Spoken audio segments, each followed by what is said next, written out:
Welcome to your Artsy Girl podcast. I am your host, Christina Carrere. This is a podcast about art, poetry, writing, and anything about creativity. Sit back, relax, and get your dose of brain food to get your creative juices flowing.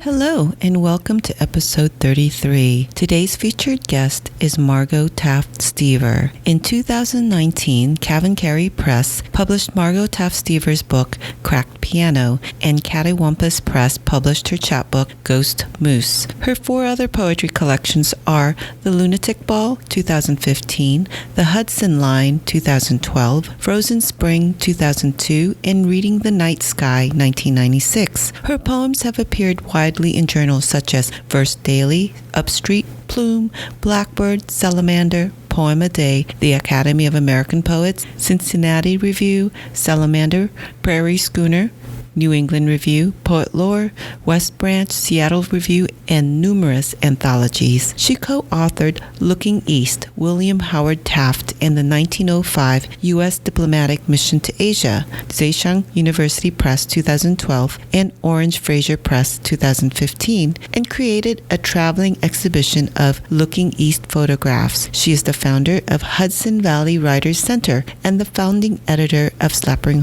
Press. Please welcome my next featured guest, Margo Taft Stever. Hi, Margo. Welcome to the show. Hello.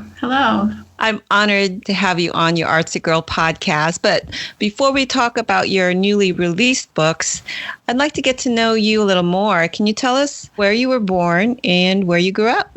Sure. And first of all, I wanted to thank you for what you do, because it's so important for poets to have an opportunity to speak, because I think in this society, poets need to be heard more, especially given the times that we're living in.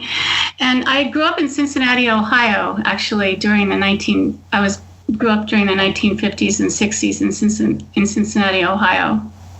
Who were your earlier influences? It could be anybody, or just literary influences, if you'd like.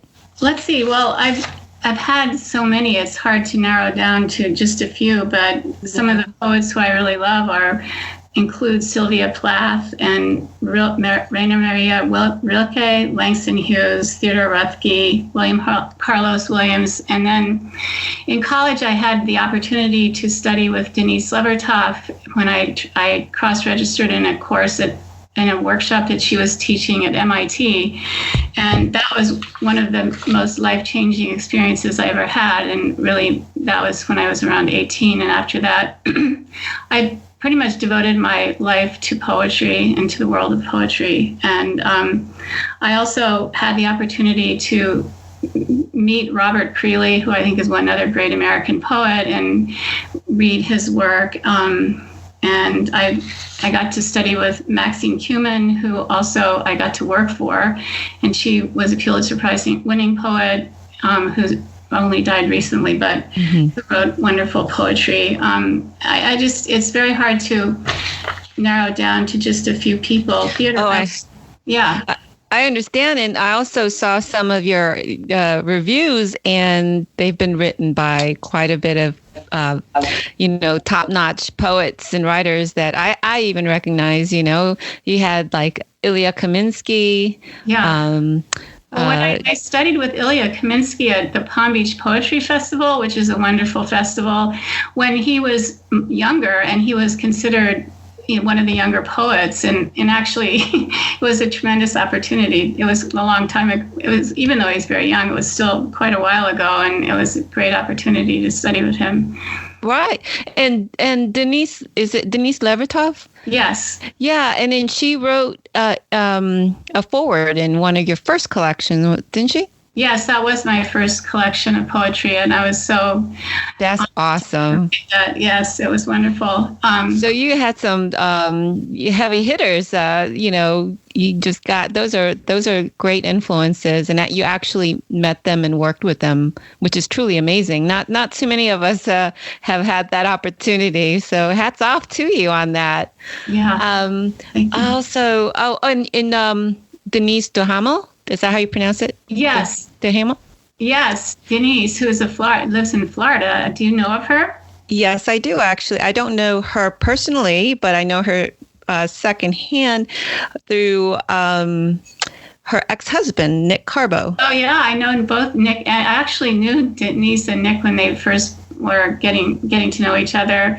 Denise and I were both in this, even though I'm older than she is, we both were in the same MFA class at Sarah Lawrence College, and Denise DeHamel was actually the first employee that the Hudson Valley Writers Center ever had. This is a nonprofit organization that I founded, and we at first worked in my attic, and I remember Wow. she and Nick were just getting together, and I know and respect both of them, and Denise is still a really good friend of mine.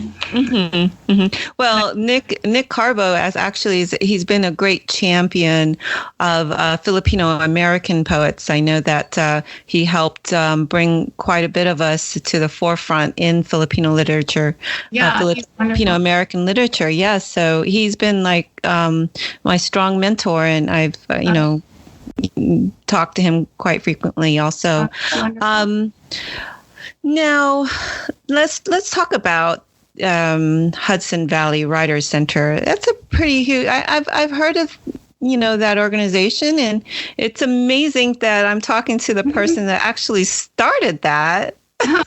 And I know I kind of feel like a dinosaur sometimes, but I mean, that was really pretty much the middle of my life, because I started the Writers Center because I had lived in Washington, D.C. during two different periods. The first time I was there, I worked for a senator, and I kind of felt as if the city was like a morgue in terms of what active art going on at the time. I'm sure I didn't know of a lot of things that were happening, which is always the case, but it just seemed like not much was happening. And then I moved away and moved back with my husband when we were in our early years of our marriage, and it had come alive at that point and seemed like such a vibrant, active place, and with so much poetry, and so it was so sort of egalitarian in the sense of people sharing their work, and it wasn't stratified and polarized. And I thought one of the big reasons was because of the Writers Center in Bethesda, which still exists, Washington, outside of Washington. So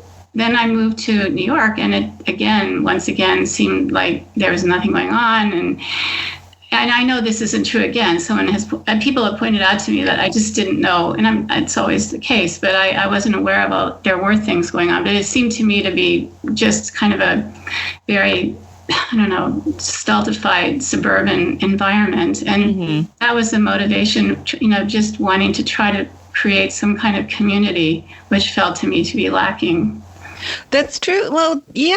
If you are not, in the know of, what's going on in your community, it does feel like you are alone. And I can say that is happening to me here in Florida, in Tampa Bay. I've been here now for 15 years from Connecticut, and I have to say that I'm just starting to find out what's going on and who's here. Yeah. And that's why I basically started this podcast, actually, because I did feel quite disconnected, and I wanted to, showcase people, and particularly I started off with people I knew and branched out to that, and now I believe you're going to be my 33rd guest. So wow. I know. It's great. Thank you for coming on. So let's talk about your two collections that have come out this year. Tell us what they are, and what gave you the ideas for them. Sure. Well, I guess I'll start with the chapbook, which is Ghost Moose, and it's many of the poems in the collection are about the sixth extinction, which is one of the greatest mass extinctions in the history of the earth, which we happen to be living through right now, and which is precipitated by us, by humans. And actually, Elizabeth Colbert, if anyone is interested, has written a Pulitzer Prize-winning book, The Sixth Extinction, and everyone should read it because she's one of the great science writers of our time, and I think a lot of people really aren't aware of what's happening necessarily, because it's easy, especially with the president that we have now, to be kept in the dark because he does trying to claim that climate change isn't happening. But so a lot of the poems are about the sixth extinction, which I feel is extraordinarily important for everybody to be concentrating on. As Biden said, a speech I heard today, silence is complicity. And I think it's very important for people to speak out, people of all kinds to speak out. And really, everyone needs to start to work together to come to terms and deal with this problem that we're facing. It's critically important, not just for humans, but for other animal species as well. So anyway, that's what the chapbook collection is about. And did you want me to read some poems from that, or? Yes, please. And the title of the chapbook too. The title of the chapbook is Ghost Moose, and it's published by Kattywompus Press, which is based in Somerville, New York. And I'll read the title poem, and it's actually about a real situation that is happening in New Hampshire because of warming winters. Ghost Moose. Searching for moose, the children run down to the river calling the already gone, the forgotten, for freedom of stench, the smell of skunk weeds. Moose calves become ghosts, rubbing fur, skin, scraping ticks off on tree bark. In mild winters, ticks multiply and multiply, occupy moose calves, killing them slowly. Their mothers witness starvation from blood loss. Moose calves resemble ghosts, tearing fur, skin. Calves waste away. Wasted bodies frighten the forest floor. Foresters call April the month of death. Wow. So that's in response to the I presume the extinction of moose, or the Well, it's about what's happening to the moose babies in New Hampshire, because there's such a huge infestation of ticks that they just babies, and they can't survive. They have such tremendous blood loss from the ticks. Oh my goodness! My son has an organic farm in New Hampshire, and I've gone out to help him, and ticks they're just everywhere. It's just, and this wasn't true. We lived in New Hampshire. The cold winters would kill the ticks, but that's not happening now, and it's a huge problem. Right. Well, I'm from Connecticut, and Lyme disease is always prevalent there due to the ticks. Well, so is the collection primarily about the moose, or is it just the overall? No, that's just one poem. It's the only poem about moose, and there are just a number of poems about factory farm. There's a poem about factory farming and pigs, and there's a poem about dolphins. And then there are poems that are not on the subject of the sixth extinction, and a number of poems are not on that topic, so it's diverse in that sense. Okay.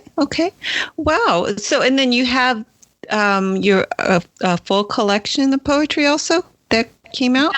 Yes. I have a full-length collection, which some of the poems that form the core of the book are about my great-grandfather, who was actually institutionalized for a brief time in the Cincinnati Hospital for the Insane, and he had graduated first in his class at Yale, and actually was the best student Yale had graduated at that time. Wow. Which was the 1800s, and then he got typhoid fever 3 months after he graduated, and he never fully recovered, and it's unclear why he never fully recovered. It could have been a number of reasons, because it could have been he had terrible headaches, so maybe his brain swelled because of bacterial infection that never was eliminated, or maybe calomel, which is a drug that they gave for that kind of thing, might have negatively affected him. It could have been something else, or a confluence of things. I have no idea. Nobody knows. But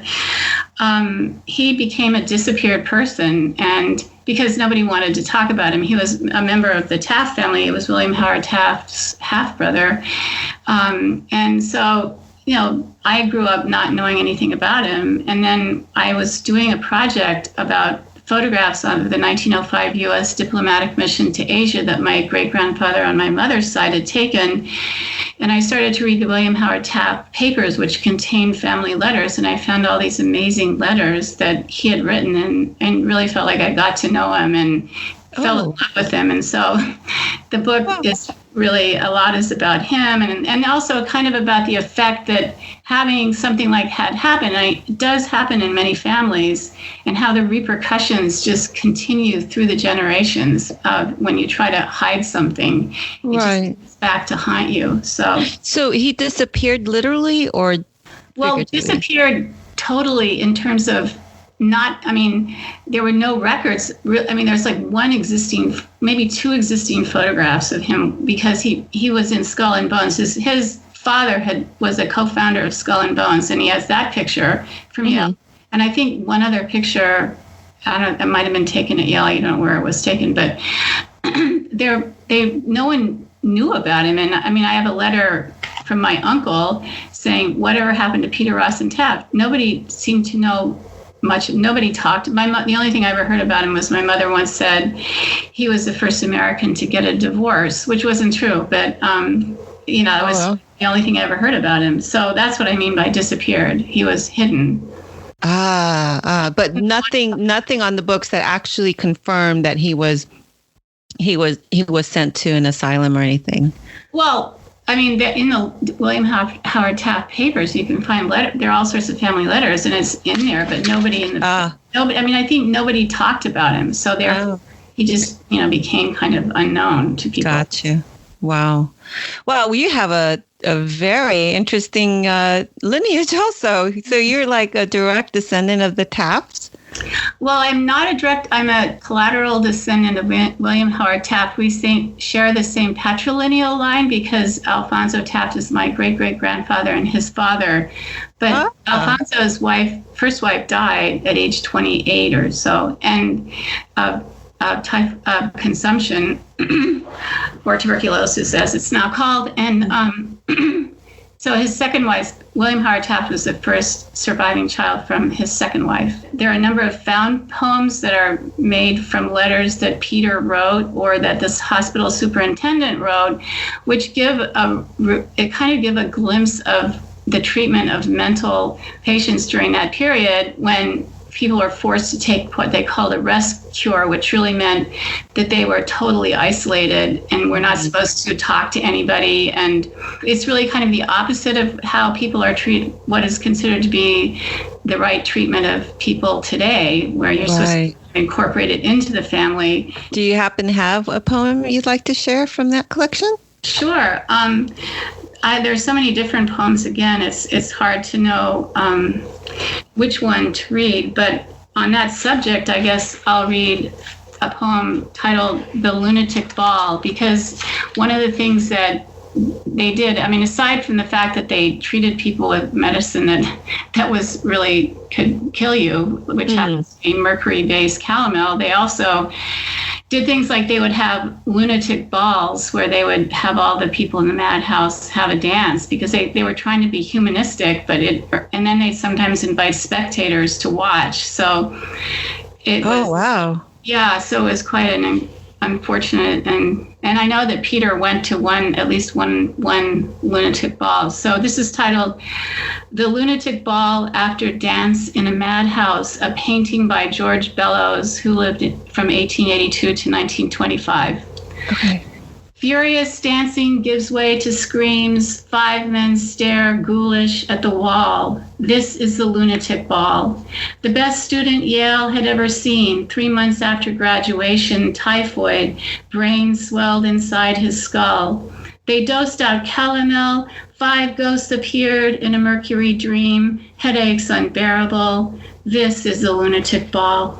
Married 1 year, baby the next. His wife filed for release. The medical textbooks he gleaned. Futile, endless stall. A woman names her baby doll Christ. Lurches, leans, a building and an earthquake. Then she crawls. This is a lunatic ball. One man plays a flute, calls himself Faunus. Another uses an invisible latrine. Attendants haul out a wild man in a straitjacket on a wooden beam. A woman growls like a bear. This is a lunatic ball. Behind a glass wall, well-dressed spectators, riveted, sit amused, looking at them, looking. The patients know they are through. Spectacled men sport great coats, and laced-up women make jokes in the shimmering hall. Wow, I can so totally see that. That's just crazy, right? Yeah. Oh my goodness. And I found, interestingly, on eBay, I hardly ever go on it, but I happened to find a textbook with his signature. He was a lawyer by trade, but he had bought this textbook because he was trying to figure out what was wrong with him. But of course, in those days, they had no idea. And so it's a futile effort. But wow. So that his signature on that textbook, did you buy it? I tried to, but I couldn't, and they sold it. You know how I sort of feel about this kind of technology in general, but I really tried to buy it, but someone else bought it, and I never even saw that I wanted to buy it, but whatever. Yeah. Oh, that's too bad. Yeah. Congratulations on those two. What are your current projects now and your future goals? Well, one project right now is that we're working on publishing another chapbook for the Slapering Press. Actually, two other chapbooks. One of them is I founded the Slapering Press in 1990, and now I get to work with two co-editors, Jennifer Franklin, who's a wonderful poet as well, and Peggy Ellsberg, also both of them wonderful poets and editors. So we have this tremendous opportunity it's a very small press, but we get to publish wonderful poets. We are going to be publishing Toy Daracot, who was one of the poets who founded the CavanKerry, which is a wonderful organization. And wow, yeah. Won the Penn Bulker Award and just one of the great American poets. And Don Lundy, a younger poet, but also equally as tremendously talented, who won the May Sarton Prize for Poetry. And we have a series where two poets are published together, and then there's an interview at the end. And so they're the people we're publishing now. We published in another series, we published Kimiko Hahn and Tomiko Bayer, and we published Kim Adonisio and Brittany Purim, Molly Peacock and Amy Clark, and Denise Duhamel and Amy Lemon. And then the first one was Elizabeth Alexander and Leroy Van Clyde Stepanon. And then last year we published Leroy Van Clyde Stepanon and another emerging poet, Leela Chantrell. So wow, it's been a very exciting opportunity for us. And then since the beginning, we've had a series where we publish a chapbook. We have a contest and publish a chapbook by a poet who has not published a book or chapbook before. Mm-hmm. I'm working on that right now, the winner of the chapbook contest this year.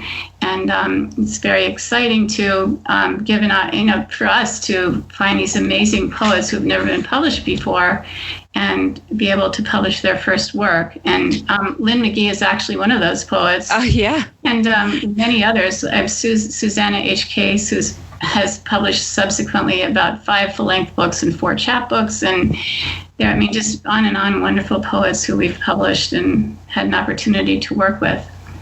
Wow, you definitely have been working with or have featured, like I said, heavy hitters there. Now, how about yourself? Any new books down the pike, or? Well, I'm hoping to.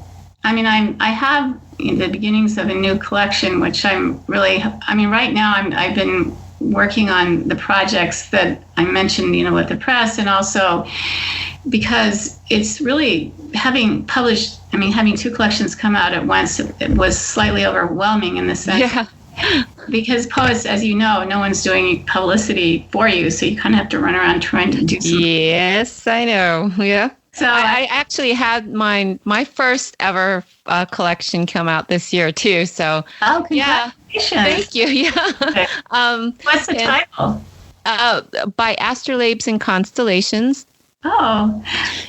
And it's through Agave Press. So, yeah, I mean, that's as far as publicity, I've been trying to just get the word out myself. And but I understand how that is for particularly poets to, get the word out. And I'm so glad that this podcast is, able to do that a little bit for us, because you know what, and I have actually seen it happen or heard it happen. Someone say, reach out to me. Oh, I'd listen to your podcast and I'd like to know more or even be featured on the podcast. So they actually heard it on iTunes. So that's fantastic. Yeah, no. So it does happen. You never know who's out there listening. So that's the whole point of it. Where can people go to learn more about your work? Website? Yeah, I have a website, which is margotaftsstever.com. Mm-hmm. It's just the whole name, no periods or anything like that. MargoTaftStever. Okay. And then they can click on the link to purchase your books? Yes. Yes. And the website also has reviews of books of mine, and it has a lot of other information. But yes, there is information on how to order the books on one of the links. Yes. Good. Now, I like to ask this question to poets and writers, just to learn about what your process is. Do you have any set routines as to like how you create or put a collection together or anything like that? Well, I guess one of the main ways that I write is by keeping notebooks and a notebook where I put down my ideas, and then I can come back to it, either soon or in 10 years. I've written a lot of poems where I've gone back to writing that I did even 20, 30 years ago. Mm-hmm. And I think it's really critically important, because the great thing about a notebook is you can write down whatever you want, and it's not something that you censor or worry about what you're saying. But on the other hand, it's an incredibly tremendous opportunity to have maybe some of the best writing you're ever going to do, because you're not censoring it. And so that's one of the things. But then I guess the other thing that I feel like is the importance of revision. And I guess I revise almost every poem. Every once in a while in my life, I've written a poem that has just come out and been a final version, but that almost never has happened. And I've just constantly revised my work. You mean to revise after it's been published, or just both? Uh-huh. Both, because I will revise a poem after it's published. I usually, if it's in a full length, I won't revise it, but I would if I felt I needed to. Right. But yeah. So that's. Have you done any work that has been you that just came out of you and you published it very quickly? Well, yeah, a few times, but again, not that often. I mean, A lot of times I kind of view a poem that I've written as kind of like a musical work where you're putting together different things, and it doesn't have to be all at once. So that's why I think the revision and sort of you can go back to something.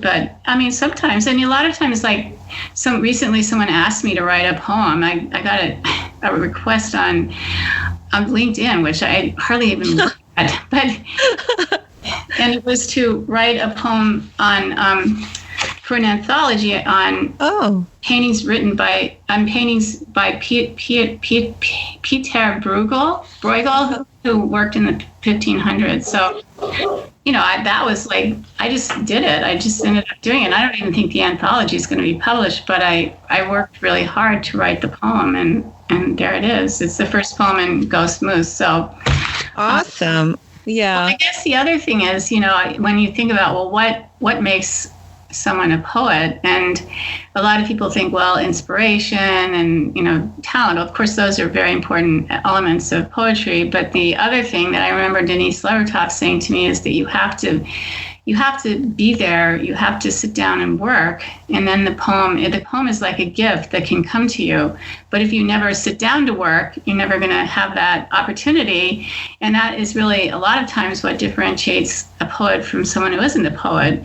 And a lot of people think, I could never be a poet, but they don't sit down and work and try, and that's, right. Again, something that... It's so interesting you say that, because I have so many projects and so many responsibilities, mom, wife, everything. So I get overwhelmed a lot. So, yeah. And it's like, it's sometimes I'm just waiting for things to happen, but I know better. I just really literally have to sit down and do the work. And when I do that, things happen. And that's essentially what it takes, Of course, most of my productive years were actually when I was in my MFA, because we're there to concentrate on learning, studying, and producing. So, so I have to balance everything in that sense to,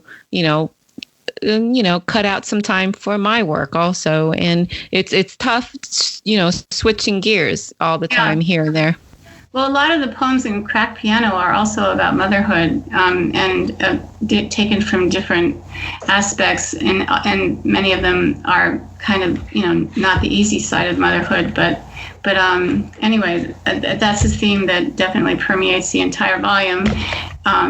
But I agree that, for me, one of the most fertile times for me was when I did have a small child, and I wrote when the child was taking a nap. Yes, I remember those days. Yeah. Mine too. Gosh. It's been great talking to you and learning more about you and your work. And you have been surrounded with awesome poets. Just a blessing to be working with some great folks there. So I wish you the very best of luck with everything, and do stay in touch, okay? Yeah, and send me the title of your book, because I would love to get a copy of it. So please. Absolutely. It's on my website also, ChristinaCarrere.com/books, and there's a link there to to anyone who is listening also. Wonderful. Thank you so much for coming on the show. Thanks. A great opportunity. Thank you. Thank you. Well, everyone, that is it for now. Please tune in next week for my next featured guest. In the meantime, have a productive and creative week. Bye, Margo. Bye-bye.